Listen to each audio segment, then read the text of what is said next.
Hello दोस्तों, मैं राजकुमार शर्मा। बात करें आंतरिक सुरक्षा के बारे में। जो मिसाइल की मिसफायरिंग हुई है पाकिस्तान में भारत की ओर से, जो एक ब्रह्मोस मिसाइल की फायरिंग हुई थी, जिसकी वजह से काफ़ी तनावपूर्ण स्थिति बनी हुई है, उसी के बारे में बात करेंगे। तो शुरू करते हैं। आप सभी का स्वागत करता हूँ मैं अपने चैनल में एमर्स अकेडमी एसएससी में।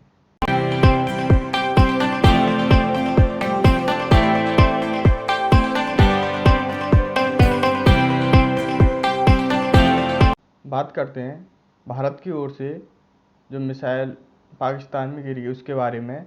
तो हाल में भारत से मिसाइल दुर्घटनावश पाकिस्तान क्षेत्र में प्रवेश की थी, जिससे दो परमाणु सशस्त्र देश जो हैं उनके बीच में गंभीर तनाव की आपसी वृद्धि हो सकती थी। यह घटना दोनों देशों द्वारा परमाणु हथियारों के रखे जाने के खतरे के बारे में गंभीर आत्मनिरीक्षण करने की आवश्यकता को मांग रखती है। इस घटना में भारत में उच्च प्रौद्योगिकी के हथियार प्रणालियों में भंडारण, रखरखाव, संचालन और यहाँ तक कि इंजीनियरिंग के मानकों के संबंध पर एक संदेह उत्पन्न किया है। इससे भी अधिक उल्लेखनीय है कि इस घटना में दो परमाणु संपन्न शत्रु देशों के बीच संकट प्रबंधन के लिए द्विपक्षीय तंत्र की दयनीय स्थिति को उजागर किया है। मिसाइल उड़ान का समय मुश्किल से कुछ ही मिनटों का होता है। बात करें घटना और प्रतिक्रिया के बारे में। अगर यह घटना हो जाती तो उधर से क्या प्रतिक्रियाएं होती उनके बारे में जाने। भारत सरकार ने एक वक्तव्य में स्वीकार किया कि तकनीकी खराबी के कारण मिसाइल की दुर्घटनावश फायरिंग हुई, जो पाकिस्तान क्षेत्र में 124 किलोमीटर जाकर क्रैश हुई। यह घटना रूटीन मेंटेनेंस के दौरान हुई थी। अनुमान लगाया गया है कि यह भारत की शीर्ष मिसाइल में से एक यानी ब्रह्मोस का परीक्षण था, जिससे भारत ने रूस के साथ संयुक्त रूप से विकसित किया है। ये जो ब्रह्मोस मिसाइल है, इसे भारत ने रूस के साथ विकसित किया था। इस संबंध में भारत ने उच्च स्तरीय कोर्ट ऑफ यानी high level court of inquiry के आदेश दिए हैं। पाकिस्तान ने आरोप लगाया कि यह घटना रणनीति हथियारों के भारतीय संचालन में गंभीर प्रकृति दोषों और तकनीकी खामियों को इंगित करती है। इस्लामाबाद में भारतीय उप उच्चायुक्त को पाकिस्तान में अपनी चिंताओं से अवगत कराने के लिए 2 बार तलब किया।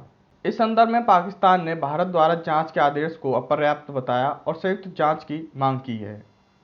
पाकिस्तान ने जांच की मांग की है। इस बारे में पाकिस्तान द्वारा क्षेत्र में रणनीतिक स्थिरता को बढ़ावा देने के लिए अंतर्राष्ट्रीय समुदाय की भागीदारी की भी मांग की है।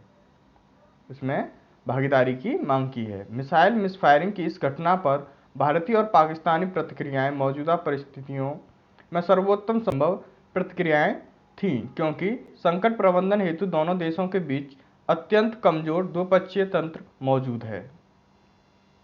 जान इसके क्षेत्र और रणनीतिक अस्थिरता के कारण क्या हो सकते हैं, इसके बारे में जानें।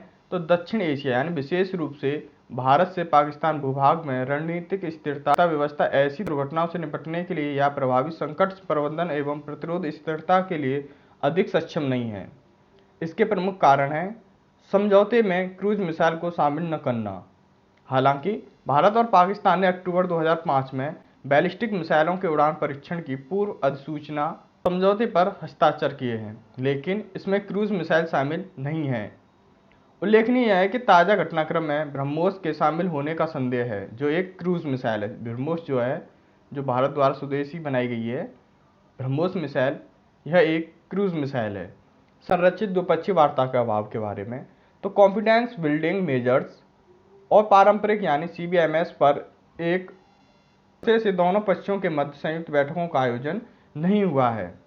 इन दोनों के बारे में पारंपरिक CBMS पर एक अरसे से दो पक्षों के मध्य संयुक्त बैठकों का आयोजन नहीं हुआ है। भारत और पाकिस्तान ने कई वर्षों से परमाणु कॉन्फिडेंस बिल्डिंग्स मेजर्स पर विशेषज्ञ स्तर की वार्ता या पारंपरिक विश्वास निर्माण उपायों पर विशेष स्तर की वार्ता भी आयोजित नहीं की है। इसके अलावा दोनों देशों में एक दूसरे के उच्चायुक्त नियुक्त नहीं है तथा दोनों देशों के मध्य कोई संचालित द्विपक्षीय वार्ता भी नहीं है। चीन का क्या हस्तक्षेप है, जानते हैं चीन के बारे में। तो क्षेत्रीय रणनीतिक स्थिर व्यवस्था को और अधिक अस्थिर बनाने वाला तथ्य यह है कि इस क्षेत्र में परमाणु हथियारों वाले तीसरे देश यानी चीन ने अब तक भारत के साथ किसी भी रणनीतिक स्थिरता चर्चा में शामिल होने से इनकार ही किया है, यानी कि शामिल नहीं हुआ है चीन। चीन को भारत के साथ सैन्य गतिरोध में शामिल होने के अलावा भारत पाकिस्तान संघर्ष में संलग्न होने से भी कोई परहेज नहीं किया है। मिसाइलों की दुर्घटनावश फायरिंग की संभावना के साथ ये सभी तथ्य रणनीतिक स्थिरता की दृष्टि से क्षेत्र को विशेष रूप से संवेदनशील बनाते हैं। जानते हैं बैलिस्टिक मिसाइल उड़ान परीक्षण पूर्व अधिसूचना समझौता 2005 के बारे में। तो इस समझौते के तहत दोनों देशों को एक दूसरे को किसी भी स्थल या समुद्र से लॉन्च की गई सतह पर मार करने वाली बैलिस्टिक मिसाइलों के उड़ान परीक्षण पर अग्रिम सूचना देनी होगी, यानी कि सूचना देनी होती है। परीक्षण से पहले उस देश की क्रमशः पायलटों और नाविकों को सचेत करने के लिए नोटिस टू एयर मिशन या नेविगेशनल वार्निंग जारी करना अनिवार्य होता है, जो कि भारत ने कुछ नहीं किया था। इसके साथ ही परीक्षण करने वाले देश को यह सुनिश्चित करना होगा कि नियोजित प्रक्षेपवक्र या क्षेत्र अंतर्राष्ट्रीय सीमा यानी आईबी या नियंत्रण रेखा एलओसी के क्रमशः 40 किलोमीटर और 75 किलोमीटर के अंदर न हो।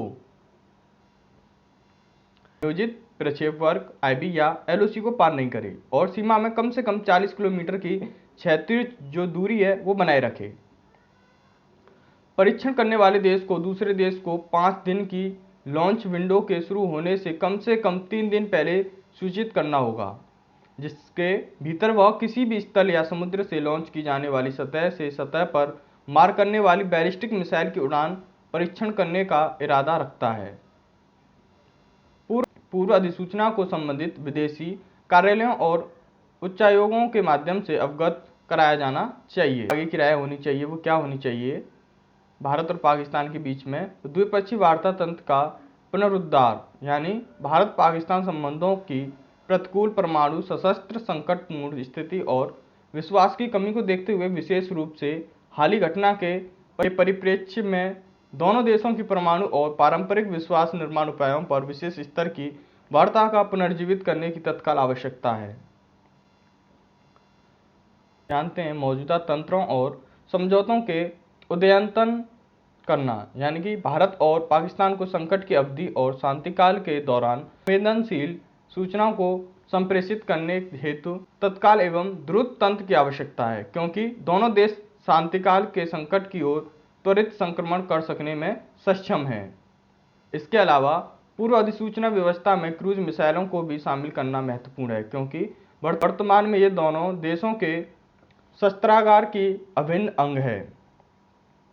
बात करते हैं एनआरआरसीएस यानी जैसे तंत्र की स्थापना। भारत और पाकिस्तान की शीत युद्ध के दौरान अमेरिका और सोवियत संघ के बीच स्थापित परमाणु जोखिम न्यूनीकरण केंद्र जैसे तंत्र स्थापित करने पर विचार करना चाहिए।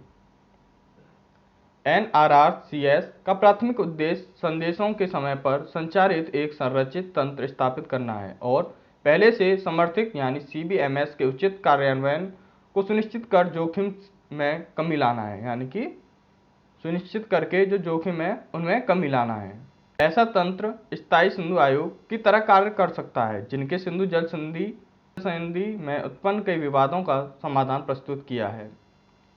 बात करें सूचना स्पष्टीकरण केंद्र के बारे में, तो रणनीति क्षेत्र में कुछ गलत धारणाओं को अस्पष्टताओं को समाधान या स्पष्टीकरण हेतु जोखिम न्यूनीकरण केंद्रों द्वारा सुलझाया जा सकता है। ऐसा एक निकाय अन्य बातों के साथ साथ नियमित रूप से संदेशों का आदान प्रदान कर सकता है, समय पर स्पष्टीकरण प्रदान कर सकता है और समझौतों के अनुपालन की समीक्षा कर सकता है। सोशल मीडिया और 24 आवर न्यूज़ के युग में ईमानदार गलतियां या अप्रत्याशित दुर्घटनाएं विशेष रूप से समय पर स्पष्टीकरण के अभाव में सैन्य गतिरोध की तब्दील हो सकती है। बात करें एक उत्तरदायी परमाणु शक्ति के रूप में अपनी स्थिति को बनाए रखने के बारे में, तो एक उत्तरदायी परमाणु शक्ति होने की भारत की वैश्विक छवि दशकों से संयमित शब्दों और विचारशील कार्रवाई में निर्मित हुई है। हाल ही की घटना में इस प्रतिष्ठा को आघात पहुंचाया है। भारत को वर्ष 2016 में मिसाइल प्रौद्योगिकी नियंत्रण व्यवस्था का सदस्य बनाया गया, जो एक विश्वसनीय रक्षा भागीदार के रूप में भारत की स्थिति की प्रमुख शक्तियों द्वारा स्वीकृति है। और इस बात की पुष्टि करता है कि भारत की अपनी शक्तियों के प्रबंधन एवं वैश्विक सुरक्षा में योगदान करने में सक्षम है। भारत और अधिक मिसाइल प्रणालियों का विकास कर रहा है, जिसमें हाइपरसोनिक संस्करण भी शामिल हैं। दुर्घटनाओं से बचने के लिए ऐसी किसी भी मिसाइल का संचालन और प्रशिक्षण नियंत्रण एवं संतुलन के साथ साथ अत्यधिक विनियमित होता है। भारत को परमाणु और अन्य सैन्य संपत्तियों को संभालने की अपनी क्षमताओं के बारे में किसी भी संदेश की कोई गुंजाइश नहीं छोड़नी चाहिए। भारत के प्रति अंतर्राष्ट्रीय समुदायों का विश्वास बहाल करने के लिए कड़े कदम उठाए जाने चाहिए। अंतर्राष्ट्रीय जो समुदाय है उनके प्रति जो विश्वास बनाना है भारत को, तो उसके लिए कड़े कदम उठाए जाने चाहिए। इससे रिलेटेड ये क्वेश्चन बनता है आईएएस मीन्स यूपीएससी के लिए। धन्यवाद मेरे चैनल में जुड़े रहने के लिए। सब्सक्राइब करें, लाइक करें, प्रेस द बेल आइकन। धन्यवाद एमर्स एकेडमी में जुड़े रहने के लिए।